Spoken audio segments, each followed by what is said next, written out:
کہ یہ دو کام کر لو ساری دنیا کے محبوب بن جاؤ گے، تمہارے گھر جنت بن جائیں گے، میاں بیوی میں محبت قائم ہو جائے گی، ساس بہو میں محبت ہو جائے گی، باپ بیٹے میں محبت ہو جائے گی، ماں بیٹی میں محبت ہو جائے گی، بھائی بھائی میں محبت ہو جائے گی۔ دو کام کر، ان دو میں سب کچھ چھپا ہوا ہے۔ میرے نبی نے فرمایا معاذ الا انبئک بملاک ھذا کلہ، پوری حدیث معاذ بن جبل نے کہا یا رسول اللہ کوئی جنت کے جانے کا راستہ تو بتائیں، جنت میں جانے کا راستہ تو بتائیں، انبئنی بعمل یدخلنی الجنہ۔ صاحب نے کہا سألت عن امر عظیم، بہت بڑی باتوں نے پوچھی ہے، تقیم الصلاة المکتوبہ، تؤدی الصلاة المفروضہ، وتصوم رمضان، وتحج البیت۔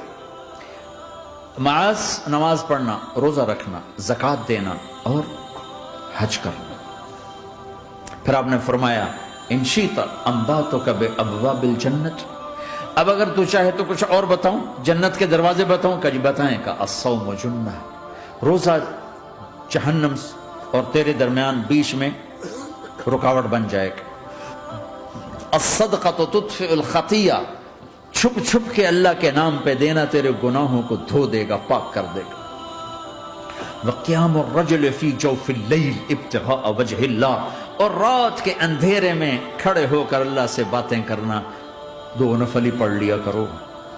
کسی مرد عورت کا رات کے اندھیرے میں کھڑے ہو کے، پھر آپ نے کہا معاذ الا انبئک براس الامر وعمودہ وذروۃ سنامہ وبملاک ھذا کلہ، اے معاذ میں تمہیں اب سارے دین کا خلاصہ بتاؤں، سارے دین کا سرا بتاؤں، ستون بتاؤں، ایک روایت کے مطابق ستون بتاؤں، آخری چیز بتاؤں، آخری چیز بتاؤں؟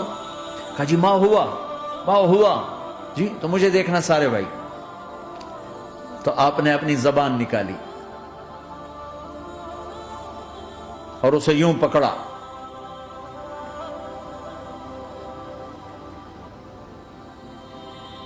معاذ کف ھذا، معاذ اپنی زبان پہ قابو پا جا، یہ میری پوری شریعت ہے، یہ پورا دین ہے۔